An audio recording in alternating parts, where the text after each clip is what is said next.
Alhamdulillah wa kafa wassalatu wassalamu ala rasulil mujtaba sayyidina wa habibina wa syafi'ina wa maulana Muhammadin al-Mustafa wa ala alihi wa ashabihi wa dhurriyyatihi wa kulli man ittaba'al huda. Asyhadu an la ilaha illallah wahdahu la syarika lah wa asyhadu anna Muhammadan abduhu wa rasuluhu la nabiyya wa la rasula ba'dah. Hadratul afadil, hadratul mukarramin yang kami takzimi, segenap pimpinan MBS yang pada malam hari ini bersamai kita di dalam training ini, training wawasan tentang Zionisme dan perlawanan umat Islam terhadapnya, yang kami takzimi seluruh hadirin hadirat peserta training kita, rahimani wa rahimakumullah. Puji syukur kita haturkan kehadirat Allah Subhanahu wa taala atas limpahan karunia-Nya. Kita dihimpun dalam majelis ilmu meskipun hanya secara online, secara daring, insyaallah tidak mengurangi semua keutamaan bermajelis ilmu yang bisa kita raih dari sisi Allah Subhanahu wa taala. Semoga setiap langkah yang kita tempuh pada hari ini menjadi pemudah jalan kita semua menuju ke surga, dan semoga duduk kita semua termasuk taman di antara taman-taman surga, tempat Allah mencurah-curahkan rahmat-Nya, menaungkan sayap-sayap malaikatnya, menurunkan sakinah ke dalam hati kita, dan menyebut-nyebut nama kita semua dengan bangga pada makhluk-makhluk mulia yang ada di sisinya. Hadirin hadirat yang dimuliakan oleh Allah Subhanahu wa taala, Zionisme dari bahasa Ibrani Sionut adalah satu gerakan yang bercita-cita mendirikan negara Yahudi di tanah yang dijanjikan di Palestina. Karena nama Sion merujuk kepada nama sebuah bukit yang ada di kota Yerusalem, yang di bukit itulah orang-orang Zionis mempercayai dahulunya berdiri Haikal Sulaiman, berdiri puncak dari masa keagungan Bani Israel, tempat di mana Sulaiman alaihissalam dalam versi mereka memimpin pemujaan terhadap Tuhan semesta alam. Dan Bukit Sion ini tentu adalah nama yang kemudian dirujuk dalam kitab Mazmur, di mana pada masa Daud alaihissalam bukit ini dipersembahkan ke bawah kaki Daud alaihissalam sebagai Raja Bani Israel yang menggantikan Saul atau Talut.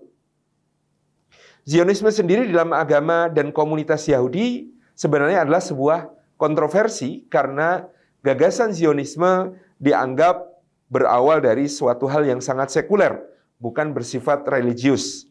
Secara religius, para rabi Yahudi Ortodoks meyakini bahwa negara suci di tanah yang dijanjikan atau Eretz Israel baru akan berdiri setelah datangnya Mesias atau juru selamat kaum Yahudi di akhir zaman. Jadi dia adalah proses yang tidak selayaknya dipercepat dengan sebuah pergerakan seperti Zionisme. Jadi kalau rabi-rabi seperti orang-orang Neturei Karta, organisasi Yahudi di Amerika, ya, rabi-rabi Ortodoks Yahudi yang lain, ini biasanya mereka setia kepada Taurat, meyakini bahwa tidak perlu dengan gerakan Zionisme seperti ini untuk memaksakan berdirinya negara Yahudi di Palestina, apalagi ini adalah keniscayaan sesuai Taurat, akan terjadi hanya di akhir zaman, akan terjadi hanya ketika Mesias Agung mereka muncul. Ini di keyakinan Yahudi Ortodoks. Adapun Zionisme berawal dari gagasan bahwa keberadaan orang-orang Yahudi yang berdiaspora selama kurang lebih sejak masa penjajahan Babilonia 700 sebelum Masehi sampai tahun 1800, ini berarti sekitar 2500 tahun, 2,5 milenium, orang Yahudi ini sudah berpencar-pencar ke penjuru dunia akibat dari penjajahan Raja Nebukadnezar dari Babylon. Ini membutuhkan satu solusi untuk satu persatuan, Yahudi adalah sebuah ras. Dalam pemikiran Zionisme, Judaisme atau Jewish itu ras, bukan sebuah keyakinan, bukan sebuah agama. Tapi dia adalah sebuah ras bangsa yang berawal dari Yehuda. Yehuda putra dari Yakub alaihissalam. Jadi dalam kisah penawanan Babylon, ya, pada tahun, jadi timelinenya 1200 Musa alaihissalam memimpin Bani Israel keluar dari Mesir tapi baru sampai ke Sinai. 1100 sebelum Masehi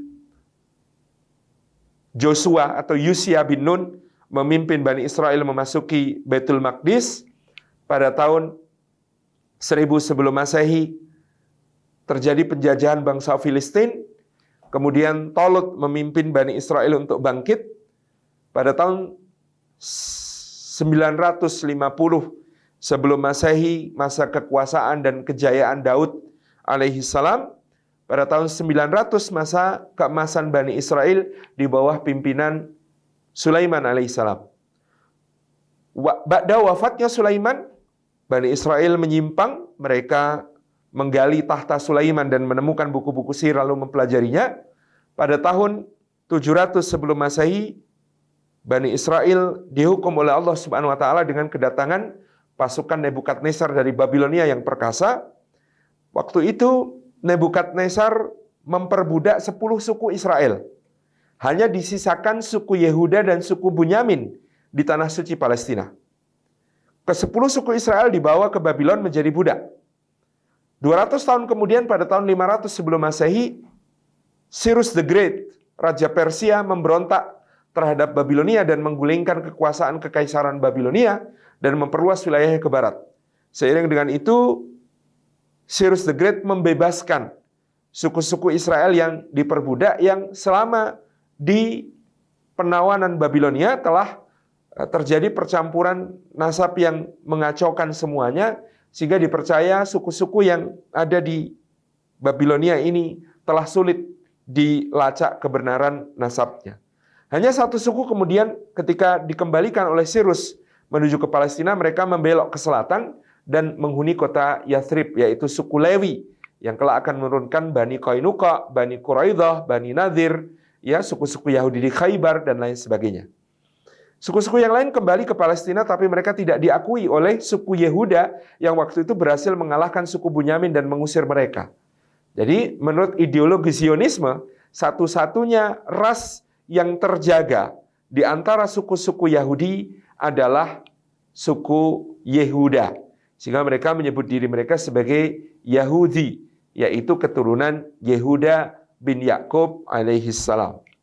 Jadi dalam ideologi Zionisme, Judaisme atau agama Yahudi itu adalah sekaligus ras, sekaligus bangsa yang terjaga darahnya secara murni, tetapi mereka tetap saja melakukan diaspora di seluruh dunia waktu itu, di Eropa.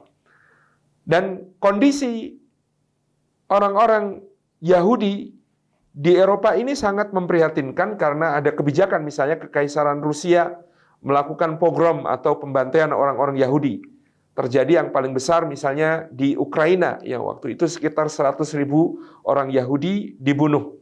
Kemudian antisemitisme atau anti terhadap orang-orang Yahudi ini, meskipun Semit ini sangat luas, semua keturunan Sam bin Nuh alaihissalam seharusnya disebut Semit. Jadi anti Arab itu sebenarnya juga anti Semit, karena Ibrahim alaihissalam dan Ismail alaihissalam yang menurunkan bangsa Arab musta'ribah sekarang juga adalah keturunan Sam bin Nuh alaihissalam. Nah, di sini antisemitisme di Eropa berkembang dengan sangat luas, terjadi baik itu di Inggris Raya, di Jerman, di Polandia, di Prancis, kemudian di Austria, di Swiss, di berbagai wilayah Eropa dari barat sampai ke timur.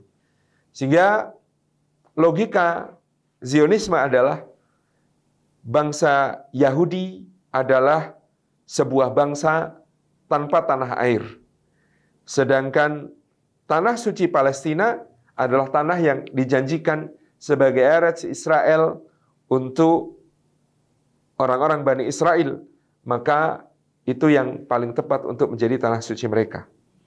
Meskipun pada mulanya wacana tentang di mana negara Yahudi akan didirikan masih berkembang. Dalam tahun 1896, Theodor Herzl, yang nanti akan kita bahas juga secara khusus, menerbitkan sebuah buku tipis, sebuah plakat panjang yang kemudian menjadi buku tipis berjudul Der Judenstaat atau negara Yahudi. Der Judenstaat ini belum spesifik mengarah ke Palestina, tetapi jelas untuk memberikan satu wacana kepada orang-orang Yahudi bahwa mereka membutuhkan satu negara tempat mereka berhimpun, berkumpul, supaya mereka terlindungi dari berbagai kebijakan negara-negara yang antisemit itu. Ya, Herzl sendiri yang tinggal di wilayah Kekaisaran Austro-Hungaria pada masa itu, keluarganya mengalami berbagai hal yang sangat menyakitkan, dan orang Yahudi di Austro-Hungaria ditempatkan sebagaimana di Rusia di ghetto-ghetto atau pemukiman-pemukiman khusus dan mengalami diskriminasi yang parah. Herzl sendiri pada masa kuliahnya sudah mengarang sebuah drama untuk dipentaskan yang judulnya Ghetto, yang menyerukan persatuan orang-orang Yahudi. Nah, Der Judenstaat ini cukup berhasil untuk menggalang solidaritas orang-orang Yahudi untuk membentuk sebuah negara. Ada 2 orang jutawan Yahudi yang kemudian dihubungi oleh Herzl yang bernama asli Benjamin Zeev ini, yaitu Baron Hirsch dan Baron Lionel Walter Rothschild. Baron Hirsch ketika itu mengarahkan donasinya untuk membiayai orang-orang Yahudi berangkat ke Argentina. Karena bagi Baron Hirsch, dia masih menganut agama Yahudi Ortodoks, di mana tanah Palestina adalah tanah untuk akhir zaman, bukan untuk sekarang, gitu. Jadi negara Yahudi itu bisa di mana saja. Nah, saat itu yang paling terbuka menerima imigrasi orang-orang Yahudi adalah negara Argentina. Tetapi Baron Lionel Walter Rothschild adalah pendukung gagasan Zionisme, sehingga dia memilih untuk mendonasikan uangnya untuk membiayai orang-orang yang akan bermigrasi ke tanah Palestina. Ini yang terjadi pada tahun 1897, awal sebelum kemudian akhirnya Kongres Zionisme di Basel, Swiss pada tahun 1897 menetapkan rekomendasi, yaitu tanah yang dijanjikan Palestina harus menjadi tanah air dan negara nasional bangsa Yahudi. Ini dipicu juga oleh sebuah novel kecil yang ditulis oleh Theodor Herzl, Benjamin Zeev. Dia merasa gagasan untuk bermigrasi ke Argentina itu kontraproduktif. Maka untuk memprovokasi orang-orang Yahudi yang hendak bermigrasi ini supaya mereka mengarahkan migrasinya ke Palestina, dia menulis sebuah novelet. Judulnya Old New Land, Tanah Lama yang Baru. Old New Land, Tanah Lama yang Baru. Novelet ini ternyata sangat efektif membangkitkan kerinduan bangsa Yahudi kepada Bukit Zion, kepada tanah Palestina, kepada tanah tempat yang dicita-citakan dan dijanjikan Allah kepada Musa, yang direbut dengan kejayaan oleh Joshua, yang kemudian diperjuangkan dengan penuh kegagahan oleh Saul atau Tolut, yang kemudian digegap-gempitakan dengan kemegahan dan keagungan oleh Daud dan Sulaiman. Itu yang membuat mereka menjadikan sangat-sangat terobsesi untuk menuju ke Palestina. Jadi sejak terbitnya novelet Old New Land ini, imigrasi ke Argentina yang dibiayai oleh Baron Hirsch menurun drastis, sementara imigrasi ke Palestina yang didanai oleh Lionel Walter Rothschild mengalami kenaikan yang signifikan. Pada tahun 1900, Theodor Herzl mulai berkeliling ke berbagai tempat untuk mengkampanyekan gagasan negara Zionisme, di mana dalam Kongres Basel dia pernah mengatakan, hari ini saya memproklamasikan berdirinya negara Yahudi di tanah Palestina yang kita rindukan. mungkin dalam 5 tahun, tetapi pasti dalam kurun waktu 50 tahun, negara itu sudah akan berdiri. Hari ini mungkin saya ditertawakan, tapi mungkin dalam 5 tahun dan pasti dalam waktu 50 tahun, negara itu sudah berdiri. Hitung-hitungan ini luar biasa, karena hanya dalam waktu 50 tahun, lebih 6 bulan dari Kongres Zionisme di Basel, Swiss itu, proklamasi negara Yahudi itu terjadi di Tanah Suci Palestina. Di tahun 1900 itu pula, Theodor Herzl menghadap Sultan Abdul Hamid II di Istanbul. Ya, paling tidak dia berhasil memiliki seorang menteri, wazirnya Abdul Hamid II yang mau bekerja sama dengan dia, namanya Mahmud Jalaluddin Pasha. Atas lobby dari Mahmud Jalaluddin Pasha, Theodor Herzl berusaha untuk bisa bertemu dengan Abdul Hamid II dan dia menawarkan uang 35 juta lira. 35 juta lira pada saat itu, lira emas. 35 juta lira emas untuk Abdul Hamid II supaya mengizinkan orang-orang Yahudi ini untuk mendapatkan izin tinggal di Palestina lebih dari 3 bulan. Karena masa kekuasaan Abdul Hamid II, orang Yahudi di Palestina hanya bisa mendapatkan visa atau izin tinggal itu maksimal 3 bulan. Jadi memang statusnya peziarah. Statusnya hanya berziarah, tidak boleh lebih dari 3 bulan. Itu keputusan Abdul Hamid II. Ketika mendapatkan suap itu, Abdul Hamid II mengatakan, mungkin setelah saya mati Anda bisa melakukan itu. Tapi tidak, demi Allah, selama saya hidup, Abdul Hamid Khan tidak akan pernah mengizinkan sebuah gagasan seperti Zionisme yang ingin mendirikan negara Yahudi di Palestina itu ada di dalam benak manusia. Saya akan memerangi gagasan itu. Saya akan melawan gagasan itu. Meskipun nyawa saya taruhannya atau kekuasaan saya menjadi taruhannya. Ini yang kemudian menjadikan sangat marahnya Theodor Herzl, sehingga pada tahun itu dia sudah mulai merancang kudeta yang akan dilangsungkan terhadap Abdul Hamid II. Dan kudeta ini berhasil dilakukan pada tahun 1909 dengan peran gerakan Turki Muda, gerakan Utsmani Muda, Gens Osman Liler, ya, yang kemudian juga disponsori oleh Mahmud Jalaluddin Pasha, kolaboratornya Theodor Herzl di Turki Utsmani tadi. Ini ya menandai satu hal yang kemudian akan semakin melemahkan kaum muslimin di Palestina setelah bergantinya kekuasaan dari Abdul Hamid II ke Sultan Mehmed ke-5, Rashad Mehmed ke-5 yang kemudian bertahta tidak lagi dengan kekuasaan mutlak, melainkan sangat harus berkompromi dengan gerakan Turki Muda dan juga dengan parlemen yang dikuasai anasir-anasir sekuler.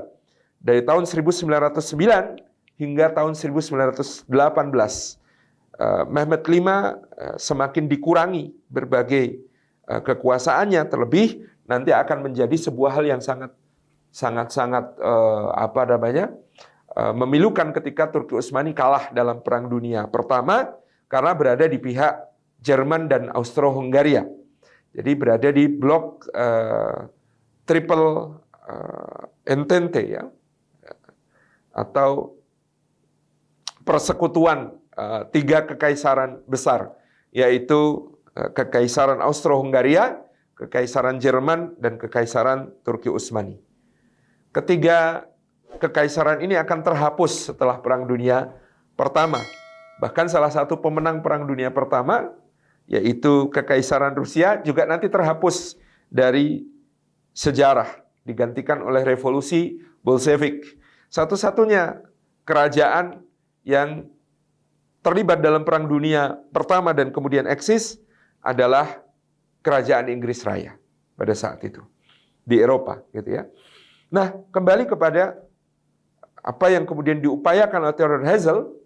Theodor Herzl, qadarullah, tidak sempat menyaksikan kejatuhan Abdul Hamid II karena dia meninggal karena serangan jantung dan lemah paru-paru pada tahun 1904. Usianya pendek. Tetapi dia telah meletakkan pondasi yang sangat kokoh bagi berdirinya negara Yahudi di Palestina dengan gerakan Zionisme yang dia telah dirikan dan berkembang dengan pesat, menyebar ke seluruh penjuru dunia dengan anggota ratusan ribu orang pada saat itu. Gelombang imigrasi orang-orang Yahudi ke Palestina, ya, ini memang pada masa-masa sebelum Perang Dunia Pertama ini masih terbatas, ya, dengan penuh semangat Baron Rothschild terus memberikan donasi untuk imigrasi-imigrasi ini, tetapi tetap saja jumlahnya belum signifikan, dan di bawah kekuasaan Daulah Turki Utsmaniyah, ya, kedamaian di Tanah Suci Palestina terus terjaga. Pada tahun 1917, sebuah tanda-tanda akan berakhirnya Perang Dunia Pertama dengan kemenangan sekutu Inggris dan Prancis ini mulai tampak, di mana pada saat itu Jerman dan Austro-Hungaria di medan Eropa mulai keteteran, demikian pula Turki Utsmani terhadap Kekaisaran Rusia. Sehingga Inggris telah mulai menancapkan kekuasaannya di wilayah Timur Tengah dengan membangun sebuah kantor komisaris tinggi di Mesir yang kemudian mereka kuasai. Di baratnya Mesir, Libya kemudian diambil oleh Italia, kemudian Aljazair dan Tunisia hingga sebagian Maroko dikuasai oleh Prancis. Sementara komisaris tinggi yang mewakili Inggris di Mesir bernama Henry McMahon melakukan korespondensi dengan para penguasa Jazirah Arab. Di antara mereka tentu korespondensi yang terkenal adalah dengan Syarif Hussein yang waktu itu menguasai Haramain, kota Makkah dan Madinah. Syarif Hussein, ya, waktu itu melihat ini kesempatan untuk melepaskan diri dari kuasa Turki Utsmani, sehingga Syarif Hussein menjanjikan untuk berperang bersama Inggris melawan Turki Utsmani dengan janji kemerdekaan bagi bangsa Arab. Ini yang kemudian telah ditanamkan oleh Lawrence of Arabia, pada saat itu seorang kolaborator Inggris yang luar biasa, mengembara di antara suku-suku Arab dan membangkitkan nasionalisme Arab, ya, membangkitkan kesukuan ta'assub kebangsaan bangsa Arab, ya, dengan sangat gigih, sehingga termasuk Syarif Hussein ini yang kemudian terprovokasi dengan proyeksi bahwa anak-anaknya akan dijadikan raja-raja di Jazirah Arab setelah lepas dari pengaruh Turki Utsmani. Sir Henry McMahon ini memang menjanjikan Faisal bin Hussein untuk menjadi raja Irak dan Abdullah bin Hussein untuk menjadi raja di seluruh Suriah pada saat itu. Meskipun nanti Abdullah bin Hussein hanya akan berkuasa di Transjordania dan Faisal bin Hussein akan digulingkan dari kekuasaannya sebagai raja Irak. Nah, pada itu, ya, selain apa yang kemudian dikorespondensikan antara Henry McMahon dan Syarif Hussein, ternyata Inggris bermain mata dengan Zionisme dan juga dengan Prancis. Di awal 1917 terjadi perjanjian Sykes-Picot. Perjanjian Sykes-Picot ini antara Menteri Luar Negeri Inggris Sykes dengan Menteri Luar Negeri Prancis Picot, di mana kemudian mereka telah membagi-bagi seluruh wilayah Turki Utsmani di Timur Tengah untuk nantinya setelah selesai perang akan dikendalikan oleh masing-masing Inggris dan Prancis. Maka kalau Bapak Ibu melihat negara-negara yang membentang antara Maroko sampai Irak, dari Suriah di utara sampai Yaman di selatan, itu semua batasnya sekarang adalah garis-garis lurus. Karena dulu dibagi di peta oleh Inggris dan Prancis. Ini buat kamu, ini buat aku. Ini buat kamu, ini buat aku. Ini buat kamu, ini buat aku. Dengan strategi mendirikan negara-negara boneka di wilayah tersebut dengan penguasa-penguasa lokal yang mau bekerja sama dengan para penjajah ini, melepaskan diri dari Turki Utsmani. Ini yang kemudian menjadi tujuan Inggris dan Prancis untuk kemudian membagi-bagi wilayah negara-negara ini. Nanti benderanya akan mirip-mirip. Maka kita akan menemukan nanti bendera Palestina mirip dengan bendera Uni Emirat Arab, nanti ada yang bendera mirip dengan Suriah, mirip dengan Kuwait, mirip dengan Irak yang awal dulu Partai Ba'ath Irak dan Partai Ba'ath Suriah, itu benderanya juga sama itu ya. Itu semuanya karena memang dirancang oleh Inggris dan Perancis bersama-sama untuk memecah-mecah wilayah Turki Utsmani pasca Perang Dunia Pertama ini. Dan Syarif Hussein juga akhirnya harus gigit jari karena ternyata Inggris juga bermain mata dengan penguasa Dir'iyah, penguasa di wilayah Najd, yaitu Abdul Aziz Al Saud, yang kemudian dengan dukungan Inggris pula berhasil merebut Haramain atau wilayah Makkah dan Madinah dari kekuasaan Syarif Hussein sendiri.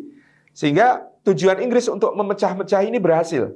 Yang semula Syarif Hussein menempatkan anaknya jadi Raja Irak, menempatkan anaknya jadi Raja Transjordania, itu kan masih satu keluarga. Tapi dengan mengambil alih wilayah di Haramain Asy-Syarifain dengan mendukung keluarga Al Saud ini, menjadi bangsa Arab ini betul-betul terpecah-pecah, tidak lagi bisa bersatu. Apalagi dengan Inggris yang dengan cerdik memetakan juga aliran keagamaan yang kemudian berpengaruh di situ. Jadi keluarga Dir'iyah ini, keluarga Al Saud tentu membawa Al-Wahabiyah yang kemudian sudah lama juga dianut oleh mereka sejak akhir abad ke-18 gitu ya, dan pernah berdiri negara Saudi pertama yang dihapus oleh Muhammad Ali Pasha dan Sultan Mahmud II dari Turki Utsmani pada tahun 1812 sampai 1818 gitu ya. Kemudian di sini ya dengan cerdik Inggris memperkuat kekuasaan Abdul Aziz ini untuk kemudian menguasai Jazirah Arab bagian tengah, sementara keluarga Syarif Hussein ini terusir ke Transjordan, hanya menguasai wilayah kecil, sementara di Irak terjadi revolusi menggulingkan kekuasaan Faisal bin Hussein. Jadi betul-betul strategi memecah-mecah ini sangat berhasil, dan ya, Syekh Muhammad Al-Ghazali pernah memberikan sinyalemen yang jelek bahasa kita ya. Syekh Muhammad Al-Ghazali rahimahullah ta'ala pernah mengatakan, jadi ya semua negara di Jazirah Arab yang ada hari ini, yang eksis hari ini, pemerintahan-pemerintahannya, hukam-hukamnya itu tidak mungkin bisa diharapkan untuk melawan penjajahan Israel atas Palestina. Kenapa? Karena memang mereka didirikan untuk mengamankan kepentingan itu dulu. Mereka dipecah-pecah ya, mereka berbahasa satu ya, dari ujung Maroko sampai ujung Irak itu bahasanya satu. Dari ujung Suriah sampai ujung Yaman itu bahasanya sama. Mereka merasa sebagai satu bangsa dan satu agama Islam, tapi mereka didesain sedemikian rupa untuk tidak pernah bersatu. Karena kata Syekh Muhammad Al-Ghazali, memang tujuannya untuk mengamankan berdirinya negara Zionis di tanah suci Palestina. Itu sinyalemen yang dulu membuat Syekh Muhammad Al-Ghazali itu dikritik oleh banyak ulama, dikritik oleh banyak pemimpin negara-negara Arab ya, karena statement yang luar biasa nusuk itu ya. Kata beliau, ya nggak mungkin kita berharap kepada pemerintahan-pemerintahan ini, karena mereka semua ini dulu didirikan dengan desain untuk mengamankan berdirinya negara Zionis di Palestina sesuai dengan perjanjian Sykes-Picot. Kemudian diperkuat perjanjian Sykes-Picot ini ketika Menteri Luar Negeri Inggris digantikan oleh Lord Balfour, Sir Arthur James Balfour, yang pada tahun 1917 mengirimkan sebuah deklarasi kepada Baron Rothschild dan Chaim Weizmann. Baron Rothschild dan Chaim Weizmann ini adalah pemimpin Zionisme pada saat itu. Jadi kalau Baron Rothschild yang pegang duitnya, Chaim Weizmann ini pemimpin gerakan politiknya. Chaim Weizmann ini akan menjadi presiden pertama nanti bagi negara Zionis Israel di Palestina pada saat dia diproklamasikan pada tahun 1948. Jadi Lord Balfour ini memberikan sebuah deklarasi yang menjamin ya mandat Inggris di Palestina ya, sesuai sebagai pemenang perang. Disebut mandat karena tadi bagi-bagi sama Prancis, karena Palestina ini bagiannya Inggris, Suriah bagiannya Prancis, Lebanon bagiannya Prancis, Irak bagiannya Inggris, Transjordan bagiannya Inggris, kan baginya begitu. Maka karena Palestina di bawah mandat Inggris, Inggris kemudian ya tadi main mata dengan Zionisme, mengizinkan imigrasi besar-besaran dan visa tinggal atau izin tinggal yang permanen bagi pemukim Yahudi. Ini yang kemudian menjadi dukungan nyata dari Kerajaan Inggris Raya terhadap berdirinya negara Zionis di Palestina. Jadi kalau kita menghitung, sebenarnya saya lebih suka menyebut ya penjajahan itu dimulai pada 1917, baik dengan perjanjian Sykes-Picot maupun kemudian diperkuat dengan deklarasi Balfour. Jadi tidak serta-merta berawal hanya tadi tahun 1948. Penjajahan di Palestina ini sudah mulai sejak mandat Inggris, ya, mandat Inggris di Palestina yang mengizinkan orang-orang Yahudi bermigrasi tanpa batas dan mendapatkan izin tinggal yang permanen di tanah suci Palestina. Tentu hanya soal waktu kemudian bagaimana para imigran Yahudi ini ketika tinggal di Palestina akhirnya membentuk milisi-milisi bersenjata untuk merampas tanah-tanah milik bangsa Arab di Palestina. Jadi sejak tahun 1920-an pertengahan ini milisi-milisi Yahudi ini sudah terbentuk dengan misi untuk mengambil alih ya tanah-tanah milik orang-orang Arab di Palestina, baik yang berupa lahan-lahan kebun, ya kebun-kebun zaitun terutama, maupun juga wilayah-wilayah pemukiman. Jadi sepanjang masa-masa ini terjadi tragedi-tragedi pengusiran, tragedi-tragedi perampasan, tragedi perampokan, ya sampai tragedi pembunuhan-pembunuhan, ya termasuk nanti sampai di tahun 1947 yang menjadi puncak ya pengusiran besar-besaran bangsa Palestina dari tanah suci Palestina yang kemudian nanti di tahun 1948 akan mencapai puncak yang disebut sebagai Nakbah atau hari yang penuh dengan kesedihan dan duka cita. Dan pada tahun 1948 itu diproklamasikannya negara Zionis Israel di Palestina dengan tadi presiden pertamanya adalah Chaim Weizmann. Ini saya kira yang menjadi latar belakang berdirinya negara Zionis di Palestina. Tentu sesudah itu kaum muslimin terus melakukan perlawanan. Seperti tahun 1948, begitu negara Israel ini diproklamasikan, maka sukarelawan-sukarelawan bangsa Arab ini mengirimkan mujahidinnya untuk berperang di Palestina, termasuk Al-Ikhwan Al-Muslimun di Mesir atas instruksi Hasan Al-Banna rahimahullah ta'ala kemudian mengirimkan sukarelawan-sukarelawannya. Dan dalam catatan sejarah termasuk ada 3 orang sukarelawan dari Indonesia yang berangkat bersama para sukarelawan Mesir untuk berjuang bersama bangsa Palestina. Ketiga-tiganya alhamdulillah syahid fi sabilillah.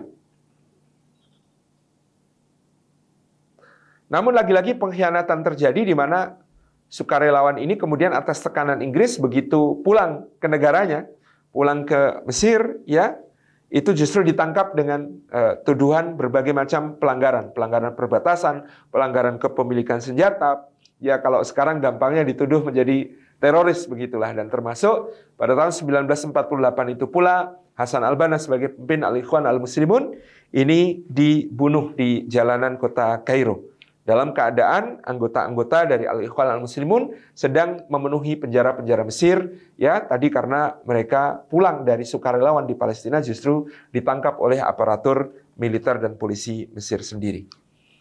Nah, kepahitan-kepahitan dalam perjuangan pembebasan kembali Palestina dari cengkraman negara Zionis ini semakin parah dengan perang pada tahun 1967, di mana Republik Arab Mesir, Republik Arab Suriah, dan Irak bekerja sama untuk berperang melawan negara Israel, tetapi justru mengalami kekalahan memalukan, di mana bahkan pada hari Yom Kippur, hari yang diperingati oleh orang-orang Yahudi sebagai kemenangan Musa atas Fir'aun, kalau kita tanggal 10 Muharram, hari Asyura itu ya, ini sebelum Angkatan Udara Mesir bergerak untuk melakukan serangan ke Palestina, Angkatan Udara Israel terlebih dahulu menghancurkan pangkalan-pangkalan udara dan pesawat-pesawat tempur milik Mesir di seluruh pangkalan-pangkalan Angkatan Udara mereka. Demikian pula nasib dari Angkatan Udara Suriah maupun Irak.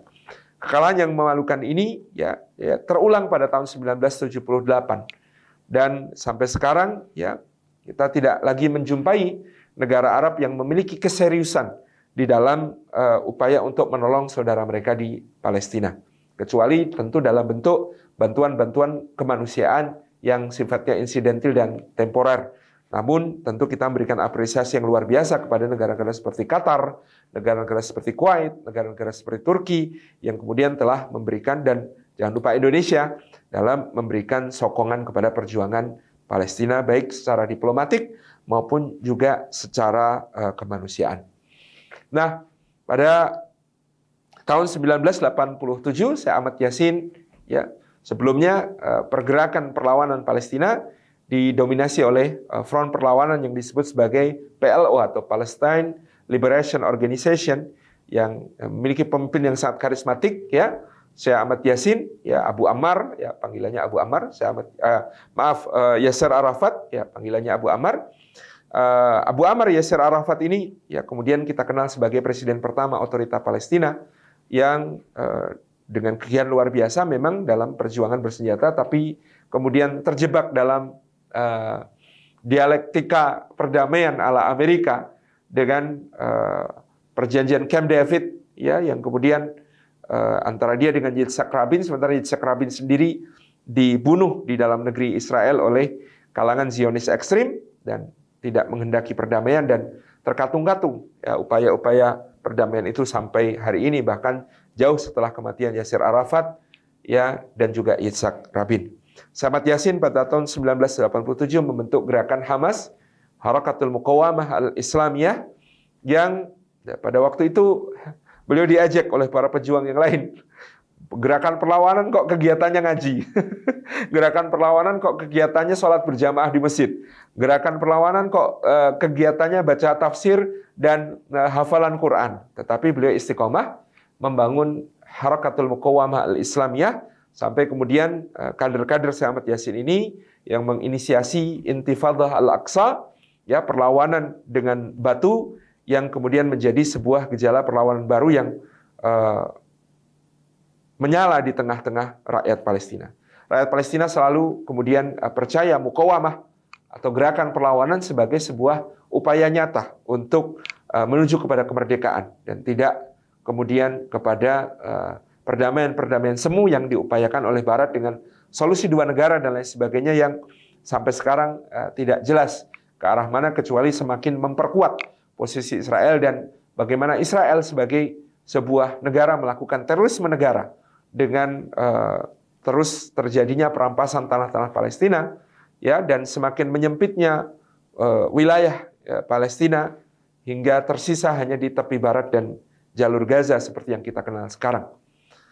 Setelah pemilu yang dimenangkan oleh Hamas ya di bawah kepemimpinan Khalid Mishal pada masa itu, kemudian Hamas memerintah dengan Perdana Menteri Ismail Haniyah, namun kemudian Hamas dipaksa untuk kemudian dikebiri seluruh organ-organ pemerintahannya, kemudian bahkan Hamas berupaya untuk terus bertahan, tetapi hanya berhasil bertahan dan membebaskan Gaza, baik dari cengkraman penjajahan maupun juga dari aparatur-aparatur otorita Palestina yang menjadi kolaborator Zionis, seperti Ahmad Dahlan ya, seorang petinggi PLO yang kemudian di wilayah Gaza menjadi kolaborator Zionis pada saat itu.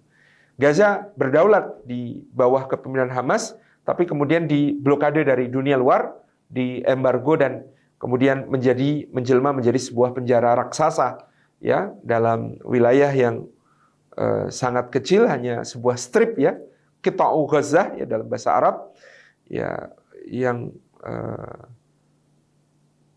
dihuni secara berdesak-desakan oleh nyaris 2 juta orang di hari ini. Ya, keadaan hari ini belum banyak berubah dari status itu ketika Hamas ya berkuasa di Gaza, tetapi wilayah tepi barat masih dikuasai oleh otorita Palestina di bawah Mahmud Abbas yang kemudian tidak banyak berdaya di dalam melawan aneksasi-aneksasi rumah-rumah, pemukiman-pemukiman, kebun-kebun oleh pemukim-pemukim ilegal Yahudi yang di-backup oleh tentara negara Zionis. Tapi kita melihat hari-hari ini ada satu perubahan yang signifikan, di mana Zionis beralih kembali ke zaman primitifnya, berupa kumpulan-kumpulan preman, kumpulan-kumpulan non-militer, gerombolan-gerombolan perampas yang kemudian merampasi rumah-rumah penduduk, ya, seperti kasus Sheikh Jarrah yang kita kenang kemarin, dan juga peristiwa-peristiwa yang lain, nyaris mereka juga menduduki Masjidil Aqsa dan lain sebagainya. Itu gerombolan-gerombolan bentuknya, hanya di-backup oleh tentara. Jadi mereka kembali ke bentuk ya seperti sebelum tahun 1948. Sementara Izzuddin Al-Qassam sebagai sayap militer Hamas menjelma menjadi tentara profesional yang mengumumkan serangan mereka ya secara disiplin, ya, mengumumkan sasaran mereka secara terbuka, ya, dan menghindari sasaran sipil, ya, hanya sasaran-sasaran strategis yang kemudian mereka umumkan dengan baik. Sementara pasukan Israel melakukan serbuan yang membabi buta dengan serangan udara, ya, rekan-rekan Hamas ya hanya menarget sasaran-sasaran objek-objek vital dan bersifat militer maupun pertahanan, yang kemudian menunjukkan semakin profesionalnya gerakan perlawanan Palestina dan semakin amburadulnya cara penjajah di dalam menangani perlawanan, termasuk dengan mengandalkan gerombolan-gerombolan seperti yang kita lihat sekarang. Saya kira itu yang dapat kami sampaikan, atau hal-hal yang sifatnya kontemporer tentu teman-teman memiliki akses yang sangat banyak dengan googling dan lain sebagainya, bisa dibaca dan diseksamai. Saya akhiri, saya kembalikan kepada pembawa acara. Jazakumullah khairan. Wassalamualaikum warahmatullahi wabarakatuh.